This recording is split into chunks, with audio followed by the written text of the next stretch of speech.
রহমান আজহারি বলেছেন, মানে গরুর রাখাল ছিলেন নবী, এটা তিনি বলেছেন। 1 বছর আগে হোক আর 50 বছর আগে হোক, তিনি বলেছেন। তো এই ক্ষেত্রে দেখা যাচ্ছে সুন্নি ঘরানার বেশ তারা ক্ষিপ্ত হয়ে উঠেছে, ক্ষেপে উঠেছে। এটা বলার কারণে তাকে তওবা করতে হবে, ইস্তেগফার করতে হবে, কাফের হয়ে গেছে, মুরতাদ হয়ে গেছে, অনেকেই আলোচনা করছে। তো আমি এখানে নিরপেক্ষ দৃষ্টিভঙ্গি নিয়ে আলোচনা করব। প্রথম কথা, যে মিজানুর রহমান আজহারি যে কথা বলেছেন কাউবাউই তথা গরুর রাখাল ছিলেন, তো এক্ষেত্রে জবাব দেখলাম অনেকেই দিয়েছে, বিশেষ করে অনেক ওলামা এবং বিশেষ করে কিছু কিছু সাধারণ জনতাও তারা দিয়েছে যে সুন্নি ঘরানার কমপক্ষে 1 ডজন মুফতি সাহেব তারাও একটা গান গেয়েছে, একটা নবীর শানে একটা গান গেয়েছে, যে নবী রাখালের বেশে মা খাদিজার দেশে। তো এখানে তো সুন্নিরা একদম মোহাব্বত নিয়ে নবীর শানে নবী রাখালের বেশে মা খাদিজার দেশে এই শব্দ দিয়ে গান বলেছেন নবীর শানে। তো এটা নিয়ে পাল্টাপাল্টি কথা চলছে। তো এর মধ্যে টুক করে ঢুকে গেলেন আমাদের আলাউদ্দিন জিহাদি চাচা। তার তো স্বভাব আছে আপনারা জানেন, ঢুকে পড়া, মানে লাইন টাইন ভেঙে ঢুকে পড়া তার অভ্যাস। তো তিনি ঢুকে পড়েছেন, ঢুকে পড়ে মিজানুর রহমান আজহারিকে অনেক উল্টাপাল্টা তিনি তো আলোচনা করেছেন। তারপরে যখন তাদেরই ঘরানার সম্ভবত ইমরান মাহমুদ বলে একজন, উনিও সুন্নি, উনি তখন আজহারির যে রাখাল বয় বলেছেন বা গরুর রাখাল বলেছেন আজহারি সাহেব, তো ওই ইমরান মাহমুদ উনিও সুন্নি ঘরানার। তো এক্ষেত্রে তিনি আবার আলাউদ্দিন জিহাদি সহ সুন্নিরা যে নবী রাখালের বেশে মা খাদিজার দেশে এই যে নবীর শানে যে গান গিয়েছে এটা প্রচার করেছে। তো আলাউদ্দিন জিহাদি যেমন খোঁজে যাওয়া তেমন খোঁজে গিয়েছে, স্বাভাবিক তিনি খুঁজবেন এবং তিনার জেনে যেই ধরনের তাবিল করা, অপব্যাখ্যা করা, নিজে যেটা বলেছে সেটা ঠিক, তারা মানে আশিকে রাসূল, ঠিক আছে, তারা নবীকে যদি রাখালের বেশে বলে, এটাকে কথা তাবিল করতে শুরু করলো। কি বললো চলেন আলাউদ্দিন জিহাদির আমি সে বক্তব্য শোনাবো আর ধারাবাহিক পর্যায়ে জবাব দেবো যে এরা মানে তাবিল, এদের তাবিল যে কত নিকৃষ্ট, ইহুদিদের চাইতে এদের ভয়ঙ্কর তাবিল, ইহুদিরা এই ধরনের তাবিল করতো। চলেন আমি দেখাবো আলাউদ্দিন জিহাদি কিভাবে তাবিল করছে। আচ্ছা 1 মিনিট। আচ্ছা আমার এই আলোচনা আপনারা যারা শুনতে পাচ্ছেন, আমার কোন পেজ, 1 সেকেন্ড আমি দেখে নিই। প্রবলেম হচ্ছে মনে হয়, আমার কি ফেসবুক পেজ থেকে চলছে না প্রোফাইল থেকে চলছে, আমি বুঝতে পারছি না। ও জি, শুক্রান। আমি চলেন আলাউদ্দিন জিহাদির কথা বাই কথা, পয়েন্ট বাই পয়েন্ট ধরে জবাব দেব। আচ্ছা চলেন, এই যে আমাদের আলাউদ্দিন জিহাদির চাচা চলে এসেছে, একটু হুঙ্কার দেবে, চিৎকার দেবে, কঠিন চিৎকার দিতে পারে, ঠিক আছে, সমস্যা নেই, কঠিন চিৎকার দিতে পারে। চলেন দেখি। সরাসরি রাখাল বলা আর রাখালের বেশে বলা দুইটা এক না। বাংলাদেশ মানে আলাউদ্দিন জিহাদি বলছেন সরাসরি রাখাল বলা আর রাখালের মতো বলা দুটো এক নয়। এখান থেকে তিনি নিজেকে বাঁচানোর চেষ্টা করছে, ঠিক আছে। আল্লামা ইকবাল রাহিমাহুল্লাহ তিনি বলেছেন যে ইহুদিদের একটা সিফাত, কালামকে বদল দেতি হে খুদ বদলতে নেহি, মানে এরা আল্লাহর কিতাবকে বদলে দিয়েছে কিন্তু নিজেরা তারা বদলাতে চায় না। ঠিক এই আলাউদ্দিন জিহাদি এখানে এই তাকিয়াবাজি করেছে। তিনি বলছেন যে মিজানুর রহমান আজহারি তো ডিরেক্ট বলছে রাখাল, আর তারা যে গানটা গেয়েছে কি রাখালের বেশে। তো দুটোর মধ্যে পার্থক্য আছে, রাখাল বলা রাখালের বেশে বলা, এটা পার্থক্য আছে। উদাহরণ তিনি মিসাল অনেক কিছু দিবেন। মানে দেখাচ্ছে, আমি বললাম যে কাউকে শুয়োরের মতো, মানে আলাউদ্দিন জিহাদি খুব চিৎকার মারতে পারে, এখন যদি আমি বলেছি শুয়োরের বেশে, তাহলে এটা আলাউদ্দিন জিহাদির ব্যাখ্যা অনুযায়ী তাহলে তার সঙ্গে কোনো গুস্তাকি করা হয়নি। আমি এই কথা বলতে চাই না। আলাউদ্দিন জিহাদি, তাকে আমি একজন আলেম মনে করি এবং তিনি আমাদের দিনী ভাই, মুসলিম ভাই, তার সঙ্গে কোনোভাবেই শুয়োরের সঙ্গে তুলনা করতে চাই না, আমি বলতেও চাই না, জাস্ট বুঝানোর স্বার্থে। কেননা এই সব ওলিমায়ে ক্রাইম যারা আছে তাদেরকে এই লেভেলে না নেমে বুঝালে এরা বুঝে না। তাই যে ফুলে সন্তুষ্ট থাকে সেইভাবেই বুঝাতে হয়। তো তার কথাটা শুনেন, মিজানুর রহমান আজহারি ডিরেক্ট বলেছে রাখাল, তার জন্য এটা গোস্তাকে রাসূল হয়ে গেছে, মুরতাদ হয়ে যাবে। আর আলাউদ্দিন জিহাদি গান গজল গেয়েছে সুন্নিরা নামধারী আশিক রাসূলের নামে, রাখালেরও বেশে মা খাদিজার দেশে। তো এখানে বেশে বলা, মিসাল দেওয়া, উপমা দেওয়া, এটা সমান নয়। তার জন্য বলেছি যে উনি চিৎকার মারতে পারে, এই জন্য তাকে শুয়োরের বেশে বললে এটা গুস্তাকি হবে না। তা আলাউদ্দিন জিহাদি সাহেব আপনি এখানে রাগ করবেন না, এটা আপনারই যুক্তি, আপনারই ওসুল। এটা একটা just antivenom, tit for tat ফাক্কি। চলেন আবার শুনি। সরাসরি রাখাল বলা আর রাখালের বেশে বলা দুইটা এক না।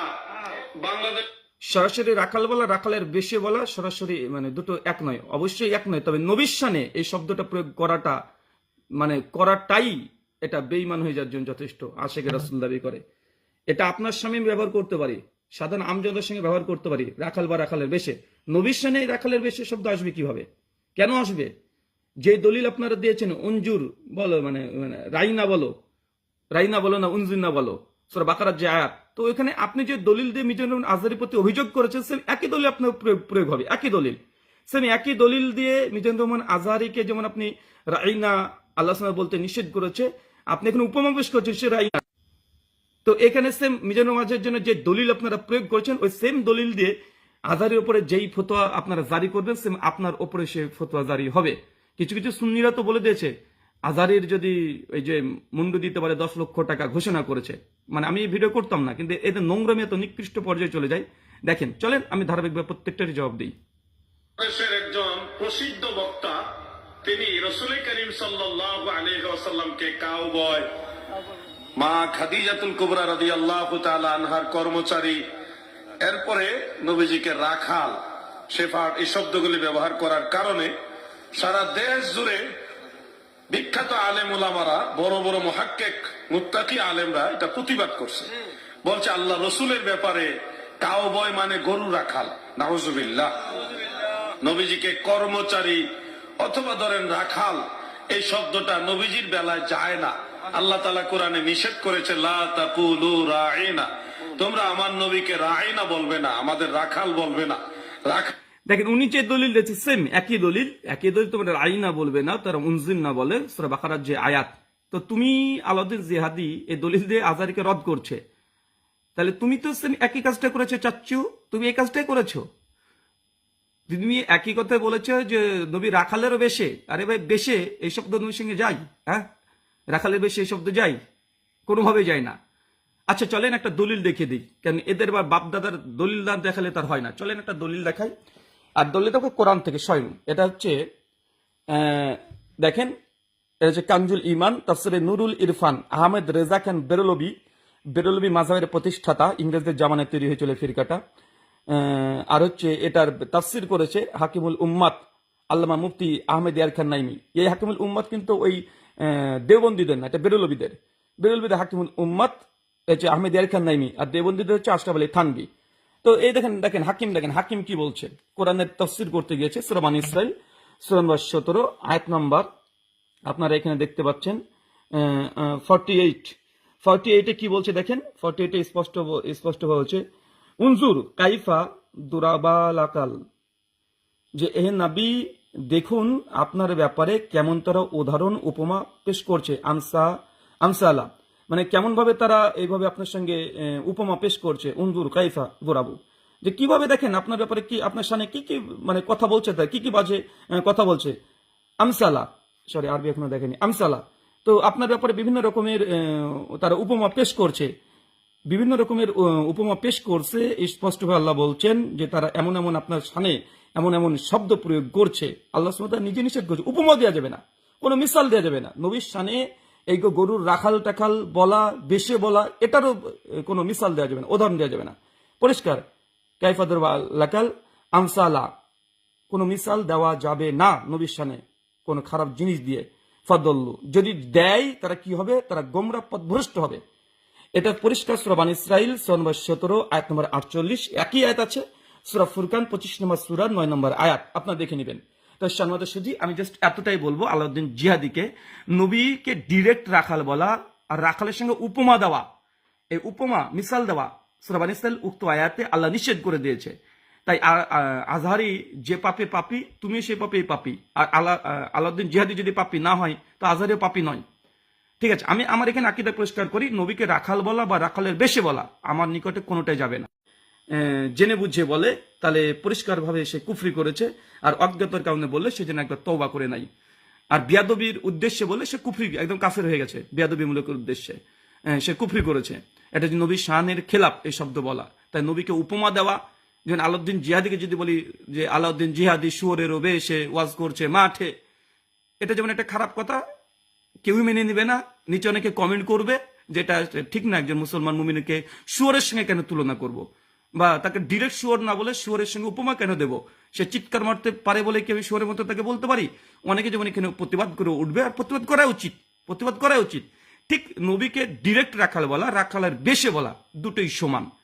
কারণ নবীর শানে এই শব্দটা যায় না। হ্যাঁ, অনেক মানুষকে বলা যেতে পারে, বাইরেকার মানুষ, আম মানুষ, সাধারণ মানুষ, যে আলী বিন আবি তালিবকে শেরে খোদা বলা হয়, তিনি সাহাবী ছিলেন, সাহাবী রাসূল ছিলেন, আহলে বাইতের অন্তর্ভুক্ত ছিলেন, মাওলা আলী, তাকে বলা যেতে পারে। কিন্তু আল্লাহ নবীর শানে এই মিসাল দেওয়া যাবে না, যেটা কোরআন আল্লাহ দুটো আয়াত দিয়ে বলে দিয়েছে। আর আলাউদ্দিন জিহাদিদের গ্রুপের এই ব্যক্তিরা খুব এটা করেছে। আহমেদ ইয়ারখান নাইমিত জাল হাকের প্রথম খণ্ডে নূর ভাষার আলোচনা করতে গিয়ে নবীকে বাঘের সঙ্গে তুলনা করেছে, শিকারী বাঘের সঙ্গে তুলনা করেছে, নাউজুবিল্লাহ মিন জালিক। এই এই এই সুন্নিরাই, এই তথাকথিত সুন্নিরাই মালফুজাতে আল্লাহ হযরতের মধ্যে আমি দেখিয়েছি, এরকম অনেকবার দেখিয়েছি যে আল্লাহ নবী কবরে হায়াতে জীবিত আছে আর তার স্ত্রীদেরকে কবরে পাঠিয়ে দেয় সহবাসের জন্য, এই শব্দ লিখেছে। এগুলো নবী শানে গুস্তাকি নয় না, নবী শানে গুস্তাকি না। যারা কালেমাকে চেঞ্জ করে দিয়েছে, লা ইলাহা ইল্লাল্লাহ চিস্তি রাসূলুল্লাহ, হাসবাই সানেফ সালাবেল থেকে এরকম দেখিয়েছি যে চিস্তি রাসূলুল্লাহ যারা বলে, তারা আবার এসেছে যে কে কি বললো। দেখেন, আমি দুটোরই বিরোধিতা করছি। আজারি হিসেবে যে কথা বলেছে, এটা বলা তার উচিত হয়নি, এটা আকীদাতান বিষয়, খুব সূক্ষ্ম বিষয়। নবীর শানে এরকম শব্দ প্রয়োগ করা যাবে না। নবীউর রহমান মুহাম্মদ সাল্লাল্লাহু আলাইহি ওয়াসাল্লামের শানে এই ধরনের কোনো শব্দ প্রয়োগ করা যাবে না, যে তিনি রাখালের বেশি হোক আর ডিরেক্ট রাখাল, না, বলা যাবে না। অন্য কোনো শব্দ প্রয়োগ করতে হবে। হ্যাঁ, নবী সহিহুল বুখারী 2072 নম্বর হাদিস এসেছে যে নবীকে, প্রত্যেক নবীদেরকে দিয়ে আল্লাহ সুবহানাহু ওয়া তাআলা তিনি বকরি চড়িয়ে নিয়েছেন, বকরি তথা ছাগল চড়িয়ে নিয়েছেন। এটা আছে, অত দূরে সীমাবদ্ধ থাকো। এর পরে ব্যাখ্যা করার প্রয়োজন আমার মনে করি না। এরপরে ব্যাখ্যা করতে হবে, এখান থেকে বুঝে নিলাম তিনি রাখাল ছিলেন, না, এই ধরনের ব্যাখ্যা নবীর শানে এখানে করা যাবে না। চলেন আর একটা দেখিয়ে দিই যে এরা নবীর শানে গুস্তাকি, নবীর শানে গুস্তাকি সবসময় আশিকে রসুলের নাম নিয়ে তারা ওই বাগদাদ শরীফে যারা মানে চাঁদা দেয়, ঠিক আছে, বাগদাদ শরীফে বলবে মদিনাওয়ালা, কিন্তু মদিনাওয়ালার কোনো কাজ করে না। বলবে মদিনাওয়ালা, কিন্তু কাজ করবে বাগদাদ শরীফের। বাগদাদ শরীফ তো বুঝতে পারছেন, কাজ করবে খাজা মঈনুদ্দিন চিশতি, বরফির আব্দুল কাদের জিলানি। ভারতের দুটো শহর দেওবন্দি আর বেরুলবে, দুই শহর নিয়ে যারা ফিরকা মাযহাব তৈরি করেছে, এরা আবার বড় বড় কথা বলছে।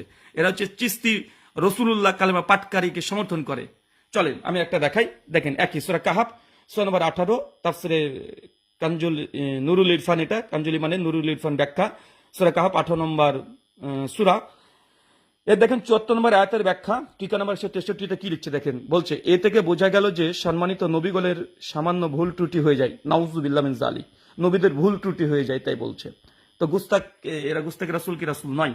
একাধিক আমি দেখিয়েছি এই সুন্নি তথাকথিত এই সুন্নিরা, নামধারীরা, এরা আশিকে রাসূলের নামে এরা মূলত তাদের মানে নিজের নাফসের পূজা করে।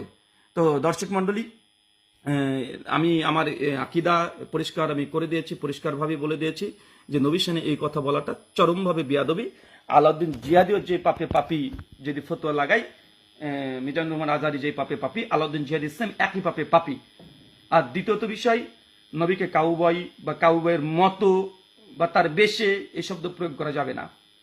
এখন আলাউদ্দিন জিহাদি যে তাবিল করছে, এটা ইহুদিদের তাবিল, না নিজে কালাম তো বাদাল দেতি খুদ বাদালতে নেই, না নিজে যে বলে ফেলেছে, এখন এটার জন্য সে মলম লাগানোর চেষ্টা করছে, অপব্যাখ্যা করার চেষ্টা করছে, অপব্যাখ্যা করছে যে না, বাংলা মানুষ এটা মানবে না, কোনোটাই মানবে না। আর আলাউদ্দিন জিহাদি একটু তেনা পেঁচা, এটা সকলেই জানে। ওই যে গত বছর 2 বছর আগে কাকে জান্নাতে টিকিট দিয়ে দিয়েছিল, যে জান্নাতি বলে দিয়েছিল, ও দলিল বের করার চেষ্টা করেছে তার পক্ষে। হ্যাঁ, আল্লাহ নবীকে কে জান্নাতি বলেছে। তো এগুলো হচ্ছে ছ্যাঁচড়ামি, শরীয়ত নিয়ে খেলা করা, শরীয়তকে হাতের ময়লা বানানো। তাই আল্লাহ নবীর শানে এই শব্দ ব্যবহার করা অপ্রাসঙ্গিক, এবং কেউ জেনে বুঝে করলে সে তো পরিষ্কারভাবে এটা কুফর করছে। আর পরিষ্কার যদি কেউ বিয়াদবির উদ্দেশ্যে করে, সে মুরতাদ বলে ঘোষণা হবে। আর কেউ যদি অনিচ্ছাকৃত করে, বুঝে নাই, আকীদা সম্পর্কে যথেষ্ট জ্ঞান নেই, তাহলে সে তওবা করবে, ইস্তিগফার পাঠ করবে, আল্লাহর কাছে ক্ষমা চাইবে। এক কথায়, এই শব্দটা কোনো ক্ষেত্রেই এটা বৈধ নয়। নবীর শানে এই শব্দ ব্যবহার করা যাবে না। আল্লাহ নবী আলাইহিস সালামকে আল্লাহ সুবহানাহু ওয়া তাআলা যে মাকাম দিয়েছে, যে মর্যাদা দিয়েছে, এবং আল্লাহ সুবহানাহু ওয়া তাআলা কথার উপরে মানে উচ্চ কণ্ঠে কথা বলতে আল্লাহ নিষেধ করে দিয়েছে। সূরা আহজাবের 2 নম্বর আয়াত, সূরা হুজুরাতের 2 নম্বর আয়াতের ইবনে কাসির সহ দেখে নেবেন। আবু বকর ওমর ইবনুল খাত্তাবের সঙ্গে যখন আলোচনা পরামর্শ করছিলেন, ওমর বিন খাত্তাবের কণ্ঠ একটু উঁচু হয়ে গেছিল। আল্লাহ সুবহানাহু ওয়া তাআলা কোরআনে আয়াত নাযিল করেছে, না, নবীর শানে এরকম কণ্ঠ উঁচু করাও যাবে না। সূরা নূরের 63-64 নম্বর আয়াতে আল্লাহ জানিয়ে দিয়েছে যে তোমরা আপসে নিজেদেরকে যেভাবে ডাকো, তুমি সেইভাবে নবীকে ডাকতে পাবে না। ইয়া মুহাম্মদ এই শব্দ বলা যাবে না, নাউজুবিল্লাহ মিন যালিক। ইয়া রাসূলুল্লাহ আপনি বলতে পারেন, নবীর শানে কোন সিফাত জুড়ে দিয়ে আপনি ডাকতে হবে। আর আপনি নবী রাখালেরও বেশে, মা খাদিজার দেশে করে দিলেন, এটা গুস্তাকি নয়, এটা গুস্তাকি, চরম পর্যায়ের গুস্তাকি। আর আলা হযরত ফাতাহ রাজিবিয়ার মধ্যে তিনি জানিয়ে দিয়েছেন, নবী কো রাখাল कहना, নবী কো রাখাল कहना এ কুফর है, ये बिल्कुल कुफर है। तो नबी के राखल कहना बिल्कुल कुफर है, तो राखल जैसा अगर ये बात कहे तो आप कुफर नहीं किया, बिल्कुल आप भी कुफर किया। देखिए প্রথমত এখানে স্পষ্ট আল্লাহ নবীর সামনে রাখাল শব্দটা বলা কোনোভাবেই জায়েজ বা অনুমোদিত নয়, এটা খারাপ শব্দ। নবীর শান, নবীর মাকাম, মর্যাদা, নবীর প্রতি ভালোবাসা কেমন হবে, এই জন্য সে বুখারী হাদিস পড়েন, বুঝতে পারেন সাহাবীরা কিভাবে আল্লাহ নবী আলাইহিস সালামের অজুর পানি নিয়ে সাহাবীরা ঝামেলা করতেন যে অজুর পানি কে আগে দিবে। আল্লাহ নবী অজু করার পর যে পানি অবশিষ্ট পানি থাকতো, সাহাবীরা সেই পানি নিয়ে তারা হাতে মুখে মাখতে লাগতেন, তারা গোটা শরীরে ঢেলে দিতেন। সহিহ বুখারী 171 নম্বর হাদিসে বর্ণনা পাওয়া যায় যে আল্লাহ নবী আলাইহিস সালামের দাড়ি মুবারক একবার চুল কেটেছিলেন, সাহাবীরা সেই চুল নিয়ে বাড়িতে রেখে দিয়েছে। পরবর্তী সময়তে কারো প্রবলেম সমস্যা হলে সাফিয়া রাদিয়াল্লাহু তাআলা আনহার কাছ থেকে, সম্ভবত নবীর স্ত্রীর কাছ থেকে সেই চুল ধোয়া পানি তারা পান করতেন। এটা আল্লাহ নবীর আজমত, আল্লাহ নবীর শান, সহিহ বুখারীর মধ্যে মর্যাদা তার বর্ণনা করা আছে। আল্লাহ নবী সাল্লাল্লাহু আলাইহি ওয়াসাল্লাম যখন কোনো থুতু নিক্ষেপ করতেন, সাহাবীরা হাতে তুলে গোটা শরীরে মেখে নিতেন। সহিহ বুখারীর বর্ণনা স্পষ্টভাবে তার এই দাড়ি বা চুল থেকে সাহাবীরা শিফা নিতেন। আলহামদুলিল্লাহ। তাই নবীর শানে এইসব ফেরকায় বেরলবি লাহাবি যারা আছে, তারা এই দাবি করে যে তারা আশিক রাসূল, তারা আশিক রাসূল নয়, তারা কোনোভাবে আশিক রাসূল নয়। তাদের গুস্তাকি এত পরিমাণে নবীর শানে আছে, মহব্বতের নামে তারা গুস্তাকি করেছে। শিয়ারা যেমন আহলে বাইতের শানে, তারা মহব্বতের নামে তারা আহলে বাইতের শানে অনেক গুস্তাকি করে, নোংরা নোংরা বাজে শব্দ বলে। যেমন ঈসাই খ্রিস্টানরা নবী ঈসার শানে তারা মহব্বতের নামে তারা নবী ঈসাকে গুস্তাকি করেছে। এই দেখেন এই টাটকা এই সুন্নিরা নবীর শানে আশিক রাসূলের পর্দাতে তারা অনেক গুস্তাকি করেছে, যার দৃষ্টান্ত আপনাকে জরুর আমি দেখিয়ে দিলাম। শুকরান, জাযাকাল্লাহ খায়রান, বারাকাল্লাহু ফিকুম, ওয়া মা আলাইনা ইল্লাল বালাগ। আসসালামু আলাইকুম ওয়া রাহমাতুল্লাহি ওয়া বারাকাতুহু।